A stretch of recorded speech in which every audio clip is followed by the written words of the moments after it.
Squatties. This is Dr. Mike at Official Pagan on everything, welcoming you. I can't even speak today. Welcoming you back to another episode of Squat Cobbler. And joining me, as always. Hi, everybody. This is Kelly at KELLYTHUL on Twitter and Instagram. And hopefully in the edit, I'll take care of it. But if you hear occasionally a little weird echo, it's your system. It's not us. So you need to probably get it checked out. Your headphones suck. Go That's get right. better ones. Yeah. Don't re-listen to this episode, though, because you might still hear it. But, going forward, obviously, it was your stupid headphones. That's right. And on that note, we'd like to ask all of you, if you haven't liked and subscribed to the Pog Panda YouTube channel, home of the super friendly Mike, Dr. Mike, and Kelly and Mel, and Jeans is now on there doing the salt and battery stuff with me. So we're adding more and more content. We're starting to do squat. I don't know what. We've got the Squat Cobbler podcast now, but now underneath the Squat Cobbler flag, we're doing more video content, often about retro gaming, but probably some other stuff too. I think we may eventually abbreviate the Squat Cobbler podcast to just Squat Cobbler, which will be a multifaceted multimedia giant. And that's the way I think of us.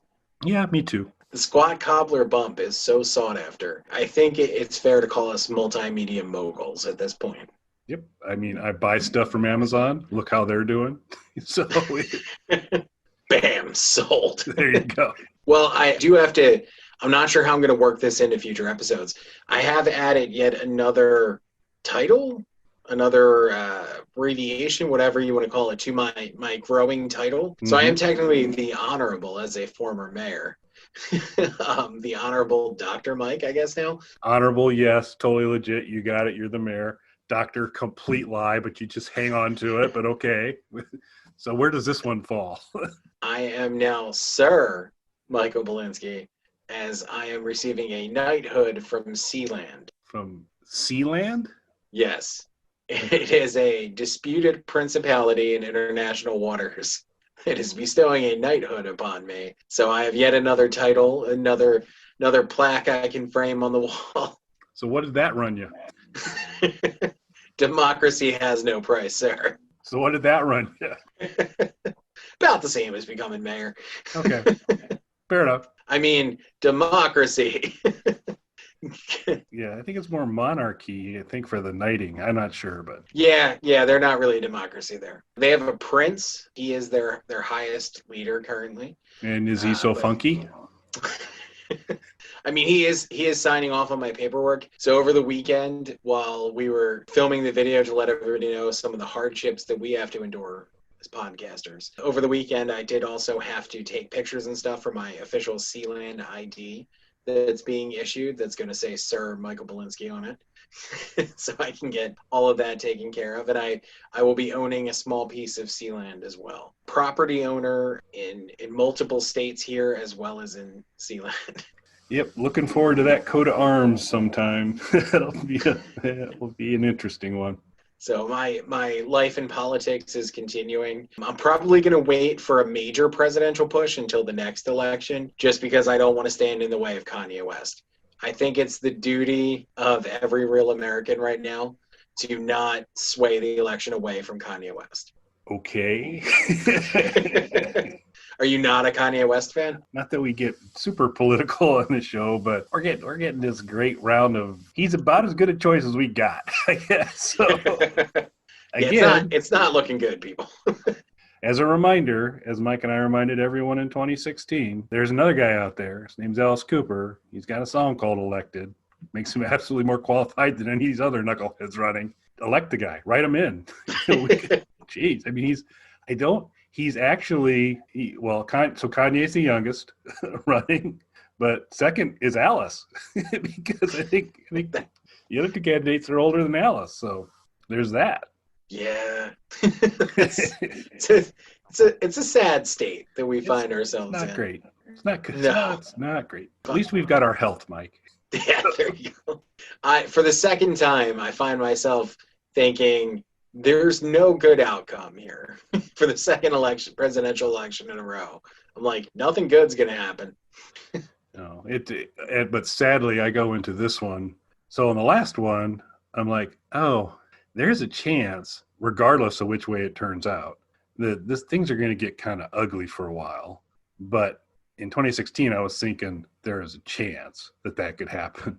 I know 100% guaranteed no matter what happens here, unless maybe so Kanye wins, maybe everybody's cool. But on the rare off chance that he does not, you're 100% guaranteed whoever came up short, their crew is gonna be complaining for the next 4 years. We got that going for us too. Yeah, it's gonna be great. Looking forward to it. So Kelly, if you could move to another country, this isn't the topic of today, people, but since we're already kind of on this tangent, if you could move to another country, what country would you move to?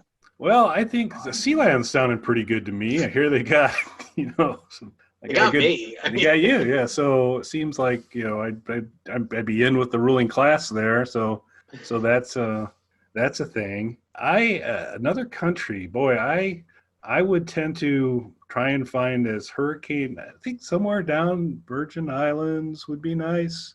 Bahamas, I could do any of that. Hurricanes are a bit of a problem. Either that or Tennessee. That'd be another country I wouldn't mind moving to. Bahamas to Tennessee. I like that. How about you, sir?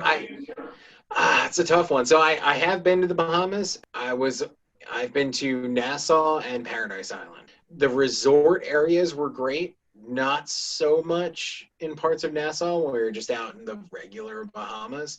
So I'm not sure 100% I would want to live there.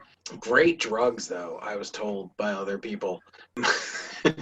Not me. I don't know. A lot of the countries I've been to have been really great, but at the top of the list, I would probably say I liked Canada a lot, and it's very, very much like here, so it wouldn't be a gigantic adjustment. Costa Rica was great, like in terms of just the actual location and the scenery and everything like that. Costa Rica was incredible. Not a huge fan of their plumbing situation. Being at this point in my life spoiled, despite how everything started, but being kind of spoiled now.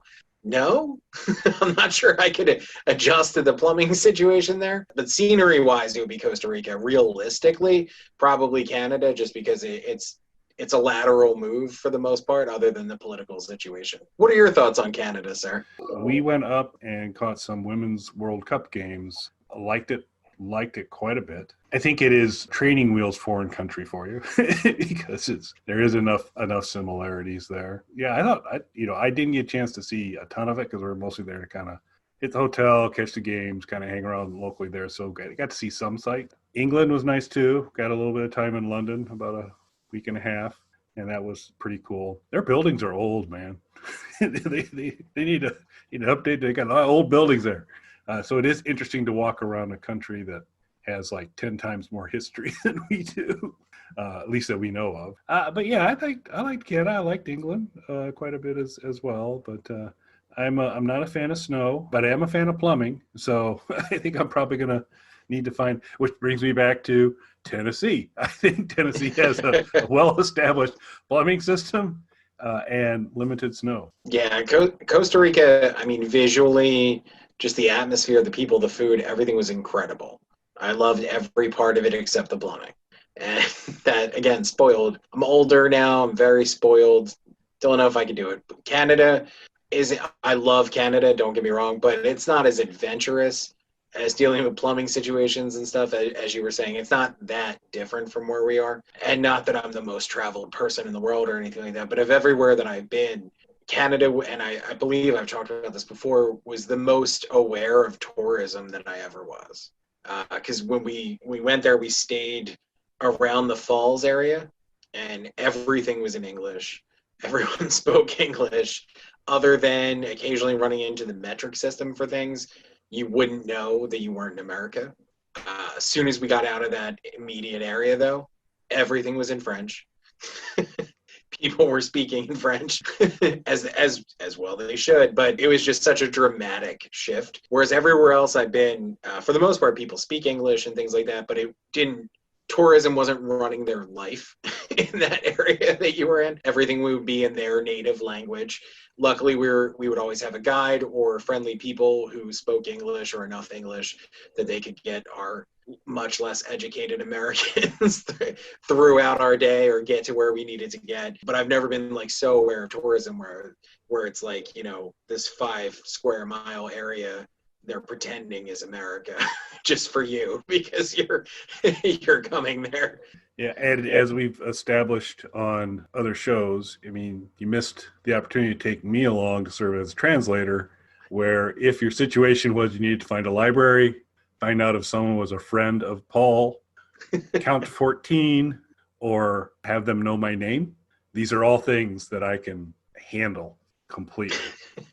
The one thing I'll say about Canada, though, and you mentioned snow, we went during the winter because I wanted to see Niagara Falls frozen. American side of it freezes over because it's much smaller than the Canadian side. So luckily, the night that we got there, the American side did freeze over. So I did get to see that. The Canadian side doesn't completely freeze, but parts of it freeze. It's really cool looking. The water underneath, you get big ice chunks floating around and stuff. Very cool looking. When we got there, it was very cold. I was wearing like a t-shirt and jeans the entire car ride there because we didn't do, it's maybe a 6 hour or so-ish drive from Philadelphia to the Niagara Falls side of Canada. We went with some friends of ours, so we took about half the trip the day before to meet up with some friends of ours who live a state away. So that knocked a couple hours off. So it was maybe like 4 or 5 hours in the car at most to get to Canada from there. And it was pretty warm in the car. There was a bunch of us stuffed in the car, lots of luggage and things. So I just t-shirt, jeans. When we got out in Canada, it was a very different situation. And I knew it was going to be cold outside. But as we were going into the hotel, there was a sign on the door. And I believe I posted an Instagram picture of this where it said, it was beware frozen mist. It was like danger frozen mist. And I was like, what does that mean? And they were like, just stay away from it. I was like, away from what? They're like, the air. So that I could see being a problematic thing. Other reason that the Canadian side doesn't freeze over is it's metric. That's some science for you there. I didn't know if you knew that. Yeah, we do need, before I move wherever it's going to be, we do need the rest of the world to get on board with not using metric. We need the rest of the world to just do what we do. That's right. But that's not what we're here to talk about today. Believe it or not. This is not a Squat on the Issues episode. It is, however, probably the king of tangent issues. We have gone long before we got to the topic, but I think we got a new record here. We might. So what I did want to talk about, though, is I came across, there is a YouTube series, Punk Rock MBA, that I really enjoy. It's a gentleman who discusses business and particularly how it relates to music and different entertainment things, but does it in sort of a fun, light, but still really informative way, his approach to everything. And one of the things he did was he made this sort of funny MySpace video that had just come out. I don't know if it was today or yesterday, but it's a recent upload of his, or recent at the time Kelly and I are recording this. And he was talking about sort of what brought down MySpace. And we've had social media discussions on this show before. We've even successfully debated a hippie who came on the show and tried to convince us that Snapchat was the way to go. And obviously we're correct in saying we don't enjoy Snapchat, but it did have me thinking about some of the earlier social media platforms that were available. So what was we know you're a Twitter guy, but what was your introduction to social media? Like, when did you really jump into this? It probably would have been MySpace. It depends on if you want to count the AOL environment, because it had message boards and chat rooms. You really couldn't do much on posting content. Your posting content meant going over to GeoCities and getting yourself a free website on GeoCities and setting it up and having burning text lettering and all the kinds of stuff people love to do back in the day. But I would say, beyond kind of the discussion boards and the kind of connectivity that you could accomplish through the AOL platform, I'd say MySpace was the intro because, there's, gosh, I don't know what year it was, but initially Facebook was only available to college students. So MySpace was the thing. So that was my first, I would have to say that was probably my first social media exposure. What about you? Pretty much about the same thing. So I had some friends who were into like really early message boards back before AOL even really took off as for a time the internet browser of choice for the world. But back before then, the pre-AOL days, where there was a lot of, and I don't know if you remember this, there was a lot of weird fly-by-night internet service providers, and I had subscribed to, I don't even know how I did this. I was a kid and I subscribed to a magazine. I'm sure I stole somebody's credit card information or something. Enough time's lapsed. I'm pretty sure I'm okay saying that. But I got a magazine subscription to a computer magazine because I was really into gaming and everything. So I got a PC gaming magazine, and they would send discs, the trial discs, because as kids today don't know, you would have to pay for the internet in like metered bursts that you could use the internet for. So you would get these trial discs, and before the AOL trial discs were everywhere, they would be like the actual like floppy disks that would give you a certain amount of time on these different internet service providers. And they were all weird, and none of them lasted beyond like a few months. But they all had like the big pitch of all of them was like different themed message boards that they would have. So I did have friends who really delved into that. I was aware of it, but I didn't really participate in that at all. AOL, I got into a little bit, and it's funny because we didn't have AOL. We kind of skipped over AOL. I tried some of those early weird ones, and then we kind of skipped AOL and then got into other stuff a little bit later. But with AOL, the big thing was, of course, the AOL Instant Messenger.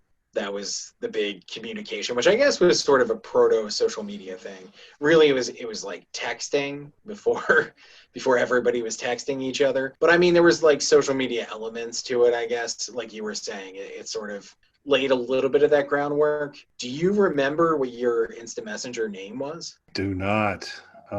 Gosh, it wasn't. So once I got into kind of modern era social media, and it kind of at this point, I'm also involved with it from a business perspective as well, working with the company to utilize social media for business purposes.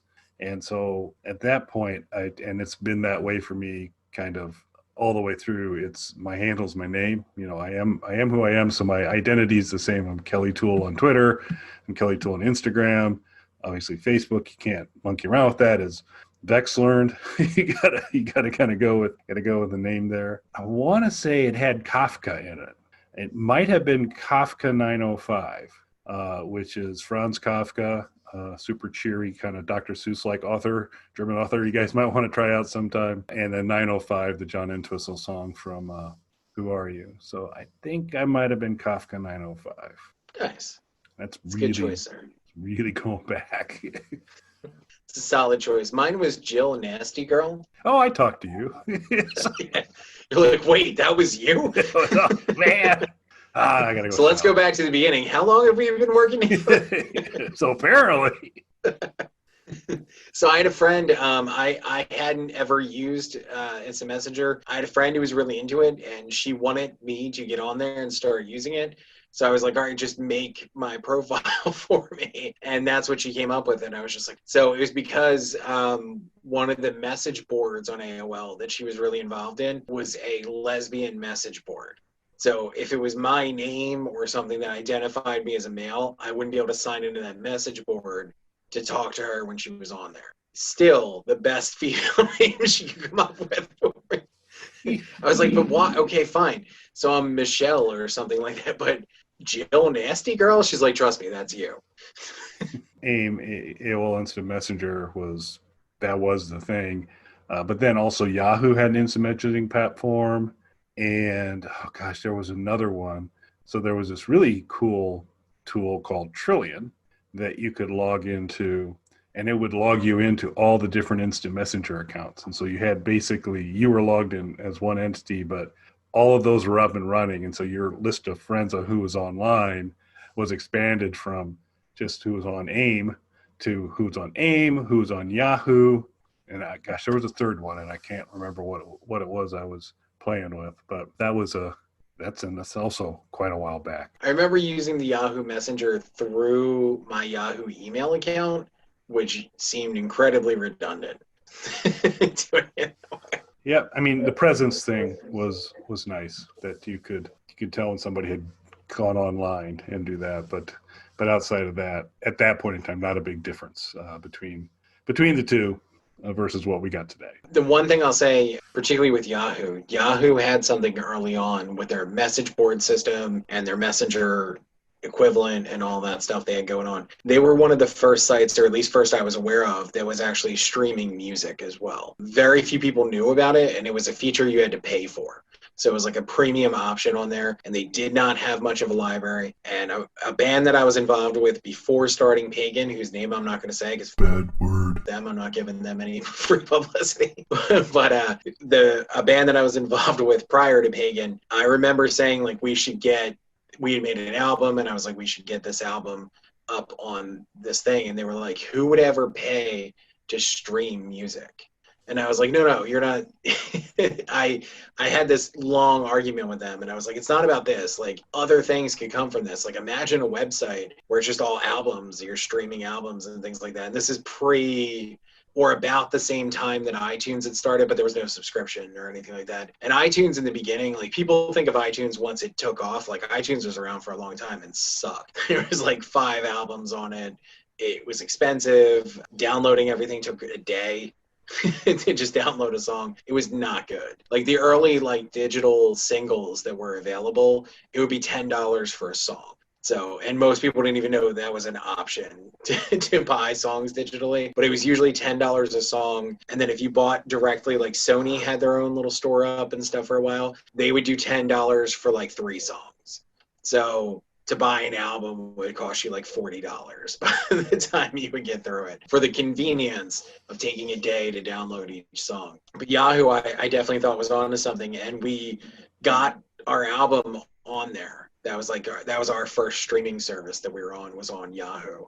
And some people did pay for it. And I remember we got a nothing check for the fractions of a cent each play was for, but it was for like 1,000 plays or something of it, which there was only 400 people who subscribed to the service or whatever it was. So it was like whatever it came out to, it was like everybody who subscribed to it had listened to our album. So that was like a really cool thing, and that's what for me got me sort of interested in social media just as a marketing tool, because I was like, there's a way we can level the playing field without having to compete with larger bands, without having to try and be poppy or try and compete on the way that they're doing business. We can do what we're doing and still get ourselves out there to the same kind of an audience. So that was entirely because of the Yahoo message boards and things like that, and the couple of people who paid the extra whatever it was a month to access the 10 album catalog that they had available that you could stream. That sounded terrible. But after that, MySpace was really the first one. I worked on, I'm pretty sure I'm allowed to talk about this now, it's been a long time. I worked on a court case when I was in college. So early on in college, I decided rightfully that I wasn't going to go to class anymore. I didn't need to do that. I started college on a really high note. Like, I made Dean's List, got all kinds of awards and stuff like this. I had stuff. So I went to art school. I had stuff in art shows already before I was in college. Like, I was in galleries and in art shows and things like that, and was really starting to focus more on the music stuff anyway. So I was like, I don't really need to be here. So I went to somebody who was higher up. I don't want to out them because I don't know where they're at education and academic wise with their career. They were high up though, and that school is closed. So they're another institution now. So I don't want to give them any kind of hard time. So I went to a higher up person in that institution. I was like, hey, I don't really need to be here. And they were like, you're right. So we got permission from the dean for me to start doing, I forget what we called it, but it was basically like job training type stuff, more like internships, but I forget what they called it. But the internship was like my life, like what I was really doing counted as an internship. Because right out of high school, like I had a record deal. I was working with different bands. Like I would do artwork for bands. I would do production. I would do different things that technically covered everything I was supposed to be learning in a lot of my classes. So it started with replacing 1 or 2 classes a quarter. And then when I was like halfway through college, I basically didn't go to class anymore. I mostly just did these sort of weird independent study projects. For one of them, I had to work with a group. I didn't have to go into class, but I had to work with the class on the class project. And what a lot of people probably don't realize is when you see reenactment videos and things like that for big trials, those are usually not done. The law firms take a bunch of money from their clients, and then they get interns to do it for free. interns from schools and things like that, or they'll go to a school and they'll be like, hey, can a whole class work on this? Because the school gets credit. You get to say, you worked on something that was used professionally. They charge their client like $30,000 for a CGI reenactment of an accident to get them off, when really they spent no money whatsoever on this. And that's what happened. They charged their client a ton of money and they came to us and were like, we need a CGI reenactment of this accident. So they wanted me to edit it and layer in the sound effects and things like that. That was my job. So they wanted to send it to me through MySpace, and I didn't know what the hell MySpace was. So I signed up for it, and the way they ended up sending it to me was literally one frame at a time through MySpace. And I was like, this is the worst thing ever. So I went to class, got a disc off of them, and just left and never saw those people again. But it kept MySpace in the back of my mind, and this is before MySpace got popular. And then they added the music players to MySpace. And I already had an account with them. So somebody came to me and told me about the music players. So I jumped back on, and that's when I got really into MySpace just as a promotional tool. My involvement was significantly less business oriented than that. It was, your standard get on MySpace, you have a friend named Tom, you go, and then they began to introduce all the abilities to, you could change your page, you could change the color of your page, you could change the font colors of your page, you could introduce different things in there. And so you'd create this god-awful combination of colors, rendering nearly everything on your site, and let me use this really clever script font and use it bold, and therefore you're not able to not read any link or kind of do those things there. So my music intersection was mostly contempt for those people who chose to, because you could load, when your profile page loaded in MySpace, it could play a song. And so that created a pretty disturbing environment if you happen to be around. If someone was not with you on MySpace, but they were in the room, all of a sudden there's all these things kind of just coming out of the blue, and they never were good songs. And it was just horrific. And then of course I believe it was top 8. This to me was always the most demonic part of MySpace. It's like, yeah, you can have a lot of friends, but I think what's really important is you need to let everybody know who your favorites are. So you need to put these are my, and falling in and out of people's top 8s caused many anxiety and concern. It was something I was fairly indifferent to, but a lot of top 8 drama on MySpace back in the day. Oh, yeah, and that's something that's touched on in the Punk Rock MBA video, the top 8 drama that came in there. That's something, again, I never thought anything of, and I think for a long time on the pagan Facebook page, the top 8 were whoever the first 8 friends were. Like, it wasn't something that so like Tom was in our top 8 for a really long time. It wasn't something I ever really thought about, and then like somebody that I knew who worked on a project for us or did some kind of job for us was like, how come I'm not even in your top 8? And I'm like, this is ridiculous. Why do you care? Well, it's important. I want to be in the top 8. It's like, it's not important, but okay. If it's so meaningful to you. So I didn't understand the importance of the top 8 at first. I think we owe it to the squatties to determine who are the Squat Cobbler top 8. Ooh. That's a good one. So Nikki Bilderback, she's there. Obviously. I think Allison Victoria Wolfe needs to be there. Rebecca Kennedy needs to be there. This isn't going to be that hard. Terry go pretty quickly. Yeah. Terry Ivins needs to be there. So I've taken 4 of our 8. So no love for Mr. Webb? No, I'm at war with Mr. Webb. He is talking smack. He has taken time to Photoshop games with Kenny G on them and converting it Kenny G to me. I find that highly objectionable. Dude had to put in some time to get that done, but he's been mean to me lately online. So, I guess we got to put him up there, though, because he has been, as he pointed out in a very long response back to my stop being mean to me, all the wonderful things he's done for us. And he has been a very good friend to Squat Cobbler. He's been on a bunch of stuff. I think Squat Cobbler's been a good friend to Gerald as well, and Snarkaholic Radio and other things back in the day. But yeah, we'll grudgingly. He's going to be in the 8th spot, though. When we do the top 8, we're going to get everybody. We'll put him up there, but he's the guy on the bubble. We want to keep him on his toes. We got 3 more spots. Bad word. Your beard guy. So he's up there. Yeah, you just created an edit for yourself. Yeah, sir. Well, you already gave me a couple, so I figured, what the heck? Did I? Yeah, there's a I was just one. couple, but so he's up there ahead of Gerald. So Gerald's going for him. So we got 2 spots left. What about one of the Snark Alex? Oh yeah. Well, now we get in trouble. Now it's like real MySpace days where you're ranking your friends. Well, we got to have Mel. So Mel's up there. Okay. So there's I missed that. So that leaves us with 1. I kind of chewed through us pretty quick there, but I'm still comfortable with my calls here so far.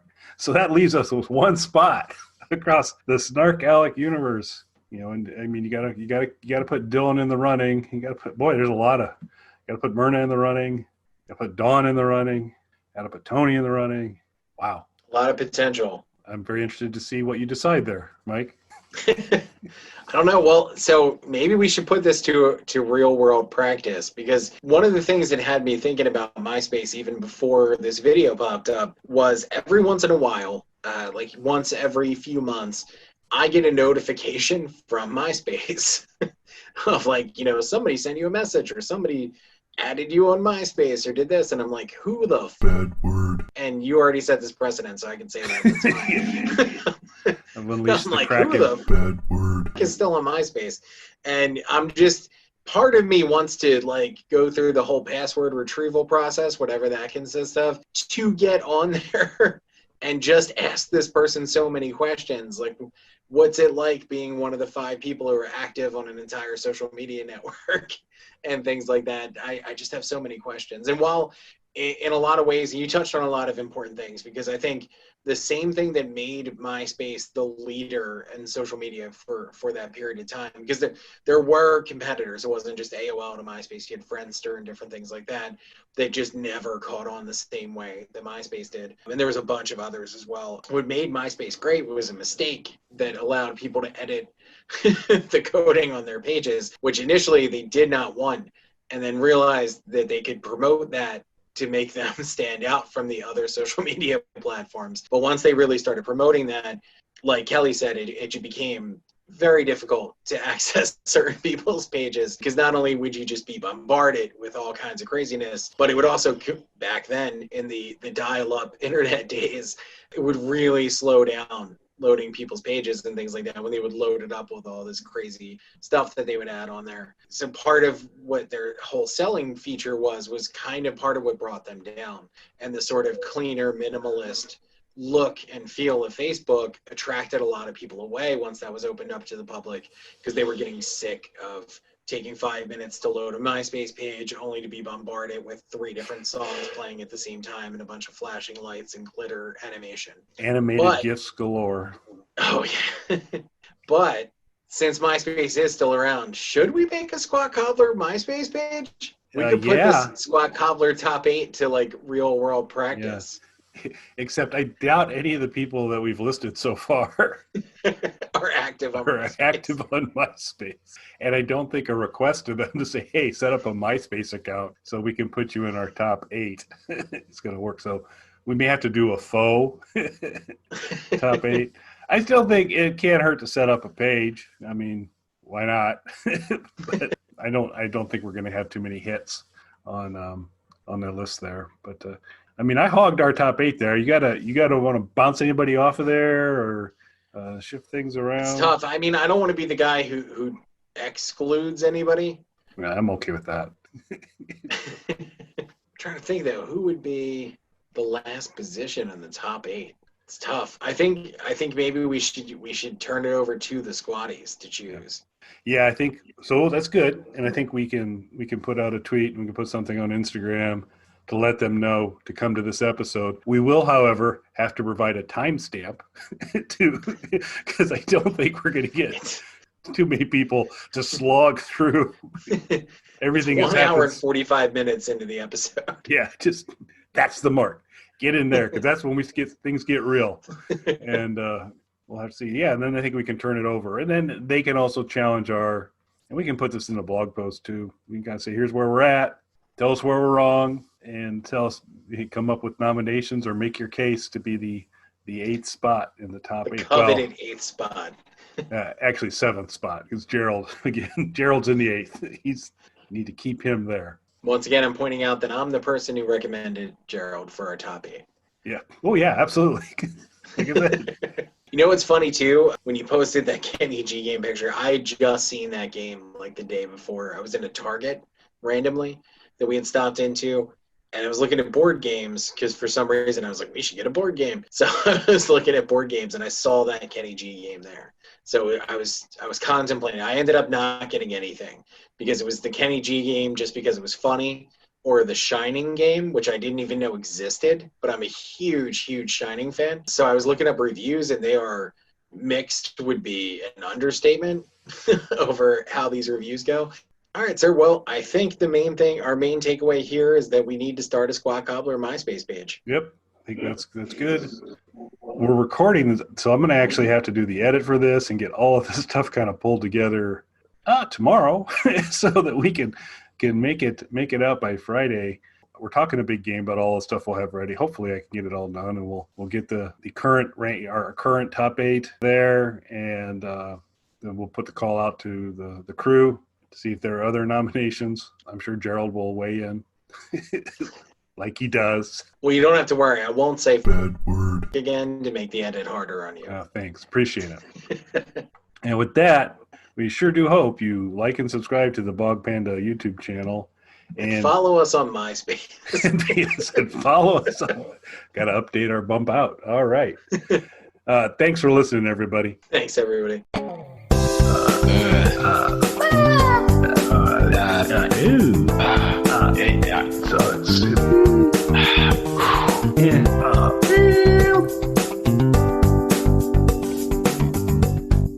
right, I'm going to stop the broadcast.